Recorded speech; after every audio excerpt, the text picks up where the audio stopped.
Sorry. Caddy, where have you been? Caddy? I've been to the Caribbean. Oh, Caddy. Lovely. How was it? Fantastic. Lots and lots and lots of music. And the children saw all their relatives, their grandmother, their aunties, their uncles, their cousins. It was amazing. So we feel psychologically and spiritually refreshed. Just a bit jet-lagged. Oh, that sounds amazing, darling. And are you going to be around here now for a while? No, going off to the US and Canada very soon. So sorry, I can't hear anymore. My ears feel funny. What did she say? Deaf. No. Too much traveling, Caddy.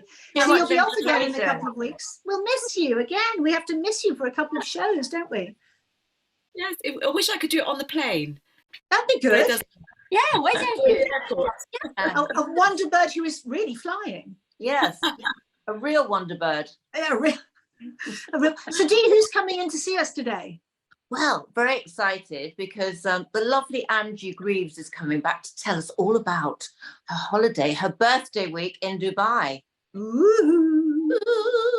Hello. Angie. Hello. Oh, Angie, love your outfit, darling. Darling, I've still got the sunshine in my system. Oh, wow. Angie, are you still detoxing? Not after last week, no. But I'm going back on it. Tell us all, everything. Well, sometimes I just think when we get to a certain age, we've had kids, we've, got the husband, the partner. Sometimes we forget ourselves. And I chose to go on holiday with a very good friend of mine, and I just chose to celebrate my birthday outside of the UK because I wanted guaranteed sunshine, and I wanted to have just a different experience than when I was here. So we took ourselves off to Dubai and we had dinner in the desert. Oh, your pictures looked amazing, darling. Even posted, honestly, that was the one thing I did find about being away.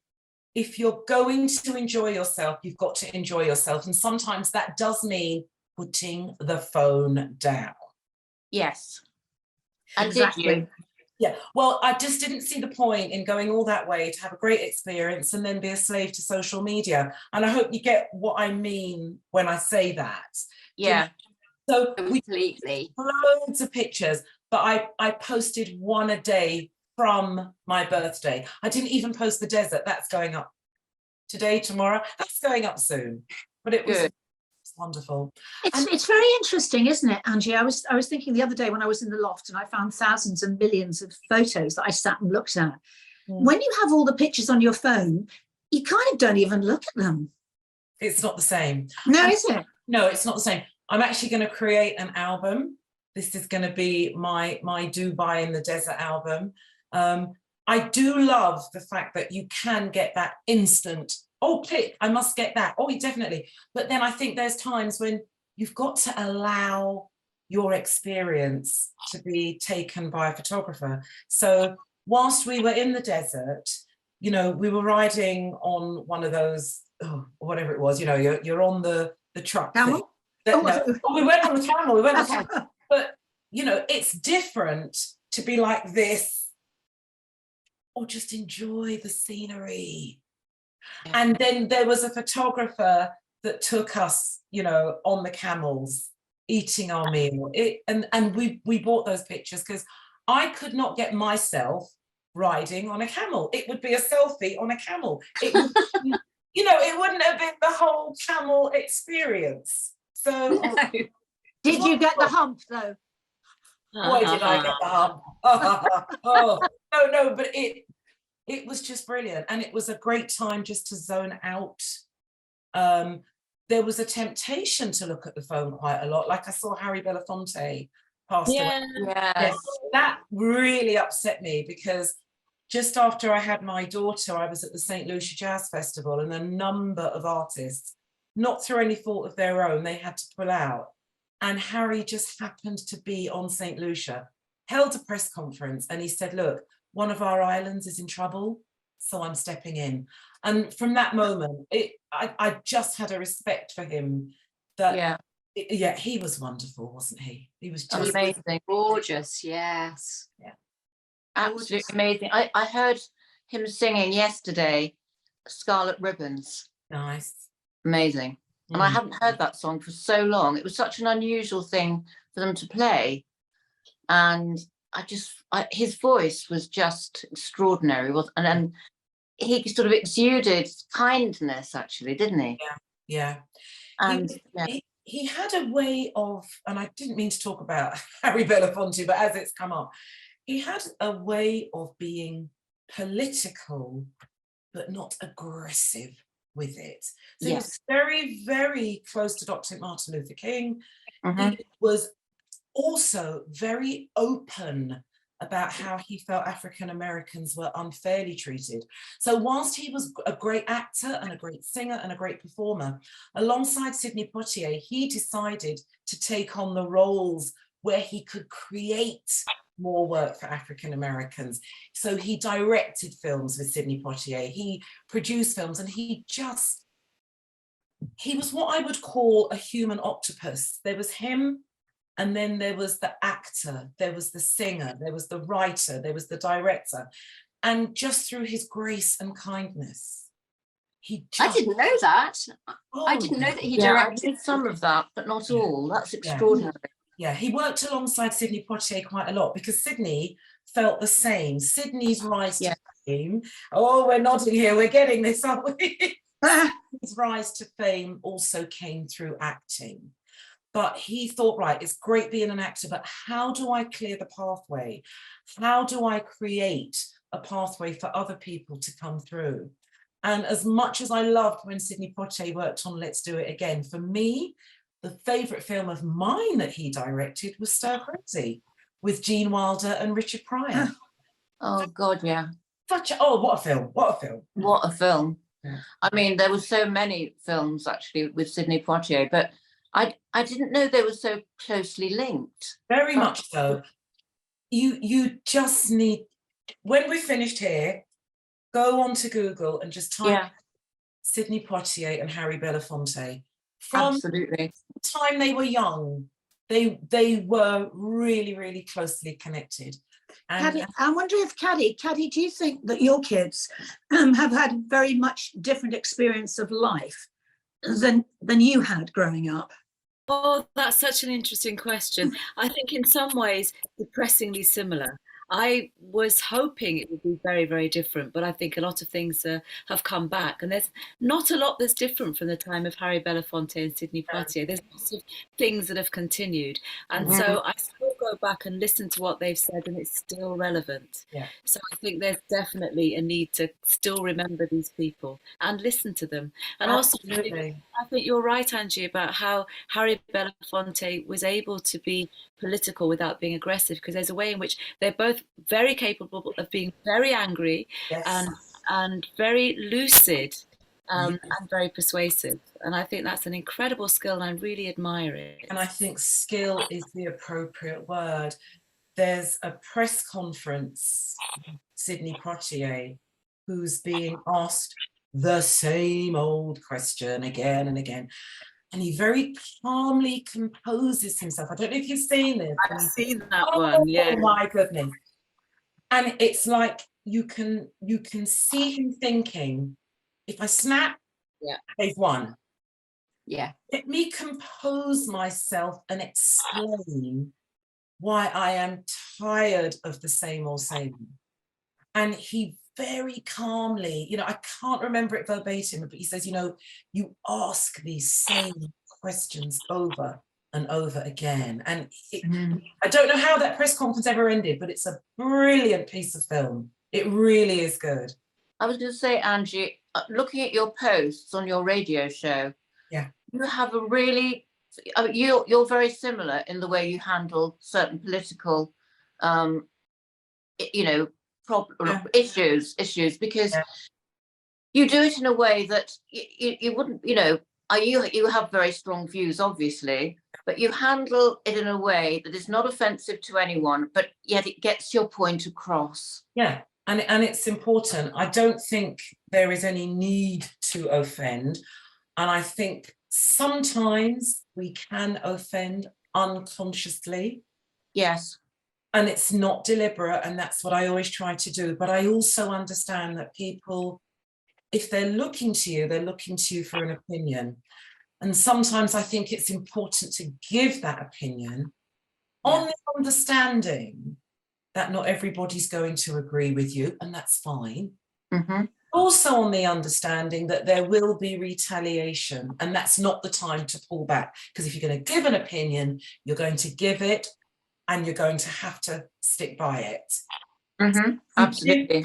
So you give that opinion, somebody may agree, somebody may disagree. In the same way that it's your right to give an opinion, it's also someone else's right to say, well, look, I don't agree with you. Absolutely. And there's a difference in disagreeing and just being aggressive for the sake of being aggressive. Yeah, I agree.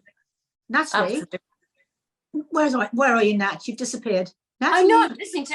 I'm absorbed in everything you're saying, but I was just listening to the way that you were talking about this, and it's grace, isn't it? It's having grace, elegance, and if you are incredibly graceful and articulate in the way you say things, you're probably going to offend less people. But have you found it over the years, over the last few years, really, that people get offended more easily? So you've got to be more careful. Yeah, very much so. I think we've become so PC. It's almost scary.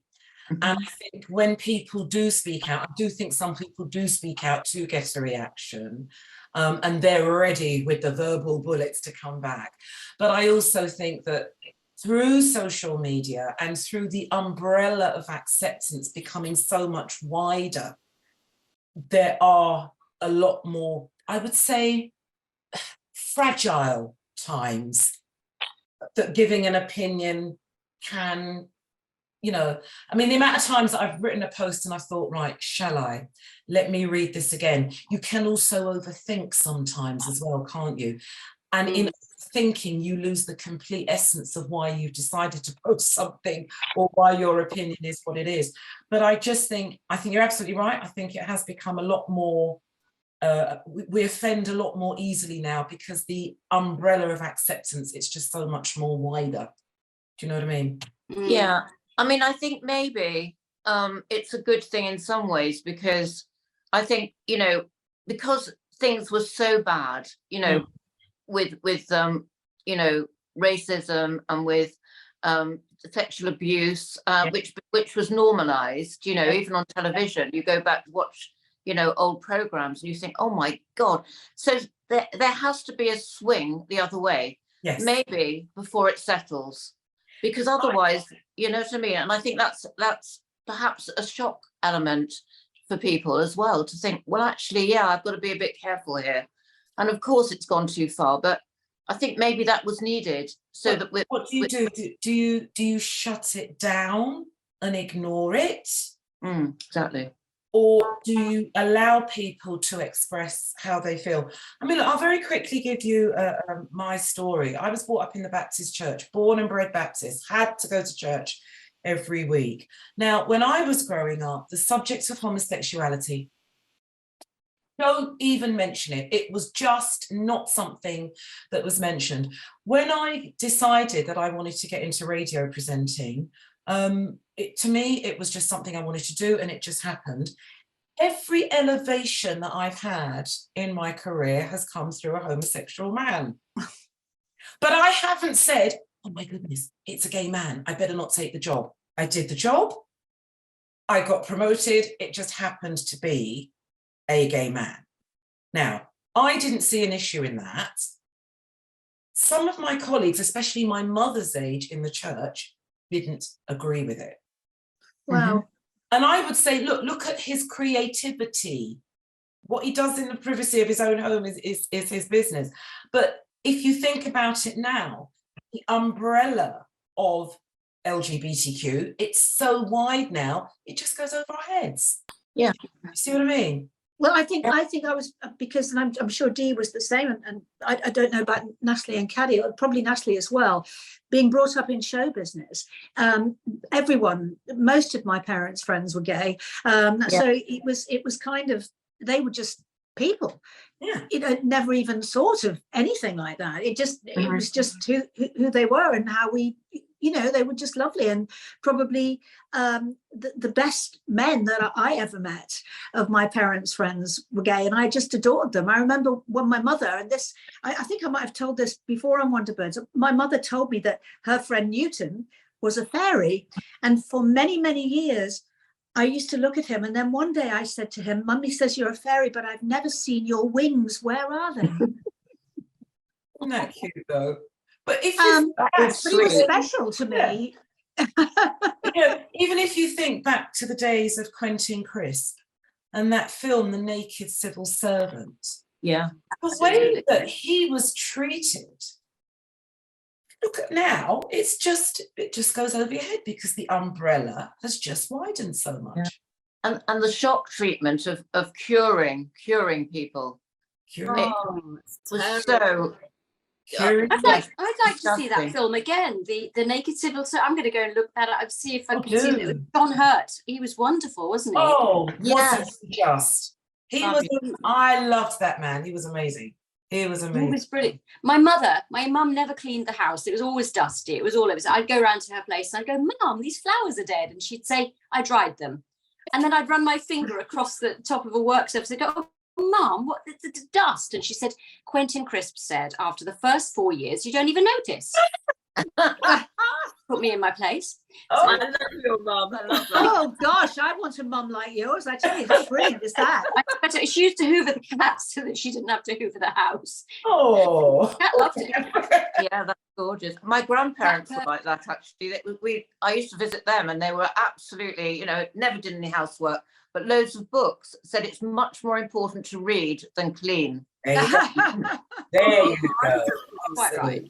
I mean, read is a 4-letter word. Is clean a 4? No. In my kitchen, I have this sign. It says, no 4-letter words allowed in this house. Cook, dust, wash, iron. There you go. That's right. There you go. That's why you've got beautiful hands, Debbie, and why my hands look like lobsters. Because I do all those things. What about your hands, Caddy? Are they beautiful like mine? I use rubber gloves a lot, but there's no way I can get away with not cleaning and especially cooking. With 7 children, you have to cook all day. Stop. Oh, yes. Kelly, 7 children. Yes. I don't like cooking. Did you give birth to all 7 of these children? Yes. And I have never liked cooking. And my mum always says, why did you have 7? I didn't add it up at the time. It's too late now. I applaud you. I applaud you and I respect you. You're still singing. I know, and she said, all of her children go all over because they're 7 musicians. They play all over the world. Do you know that, Ange, about Caddy? Kenny Mason, yeah, I know. I'm being, Your son comes into Classic FM sometimes. Yes, exactly. Same studio, Yeah. Oh, and so amazing and creative. And I would say to you as a parent, to have all of your children and I'm not sure if they all loved it at first, but to have them all in that place where they feel happy and able and have got the creative skill and to want to do it, that's a gift. To put that into your kids, that's a gift. Because I'm going to assume at some time one of your son's friends would have gone, come and play football with us. Sorry, gotta go. Do you know what I mean? So that's a real achievement. Yeah, but that's prioritizing. I think it's important to do sport. I think any creative art like acting, drama, singing, drawing, I think all of those things are really important. So children should be exposed to all of that, and then they choose what creative. It doesn't even have to be anything creative, but I think everything is creative. And did they all choose to go down that classical route? They did, because that's lovely. Yes, but one of them wants to be an actor. Ooh. She does, and she's rather talented. I mean, I'm going to be doing some more lessons with her soon. I don't know when she's back, actually, so let me know. But, oh, yeah, she's lovely, and she's a very good actress. That is wonderful. And love music as well. And I think all those things are interrelated, so... And it comes from within, doesn't it? Because even if you send them for those lessons every week, and even if you say, right, lessons Monday, Wednesday, Friday, something just clicks, and it's like you don't even have to send them anymore. It's just something that they do. It becomes a part of their life. And if they enjoy it, so much more the better. I loved the image of Caddy's house in lockdown, where she said there wasn't a square inch of space. Because everybody was rehearsing, and you did. Wonderful. I don't know how you survived, because you had friends staying as well, didn't they? Had friends staying as well. Amazing. Oh yeah, there were 10 of us in the house. Yeah, they had a flatmate staying as well. Yeah. Caddy, I'd like you to invite us all over for an evening at your house. I would love to be there with all of this creative energy. And we'll all bring a dish. You don't have to cook. Yes, absolutely. I was about to say that. Absolutely. Yes, please. Yes, we all want to be at Caddy's house. We've all invited ourselves. You like that, don't you? Amazing. So I was going to ask you, Angie, presenting must be very similar to acting, because do you feel you're playing a role in a way? Yes, What there are some days when, life is life, and I'm not in the best of moods, but I always think about who's listening to me. And I've always said it, and so I'm sorry if you've heard it before, but I always say, if someone chooses to stop what they're doing, whether they're at work, whether they're driving, whatever they're doing, if they choose to stop what they're doing and turn on the radio and listen to me and continue listening, then they don't want to hear about my problems. They're there to be uplifted. So that is when the actress does kind of kick in, if that makes sense. That happened a lot during lockdown, actually. When you've heard that a person's been ill, or when you heard that a person's died, and then I think, well, hang on, okay, Angie, so, someone that's not well, there are people who have lost their partners, lost their brothers, lost their sisters. So, play the music, think about how they're getting through this. I can switch off after 3 hours and go back to my, crying and whatever. That's their life, and they've chosen to listen to you. So give a little bit of yourself, give a little bit of the joyful side of yourself, and I think that's really important. So it's Dr. Radio, as we call it Dr. Theatre. You call it Dr. Radio. Dr. Radio. Every now and then I get this urge to join a gym, and I join a gym, and after probably half a session, I think, I hate every moment of this. Yeah. And the last time I did it, which was a little while ago, the only way I could get through it was listening to smooth radio. Okay. And I just go, I can't feel this pain. It's not painful. I was on a walking machine, for goodness sake. But it was like, oh, this is awful. I can't bear it. I can't bear this gym. So I'm listening to the music, and I can do this. I can do this. Oh, I love that. I love that. We have this whereby if I'm in a foodie mood, I say, what's going on in the kitchen? Are you cooking up a storm in the kitchen? And the amount of messages I get. It's like, when I listen to you, Ange, I don't burn anything. When I listen to you, nothing seems to burn. The food seems to turn out better. And I just love that. I'm sitting in this empty room. When people say to me, what do you do for a living? I say, I sit in an empty room talking to myself. But it's so nice just to be in that position. I just love radio, sort of, I don't know whether it went out of, because there used to be so many more plays, didn't there? Oh, I love radio. Oh, it's wonderful. Wonderful listening to plays and the music.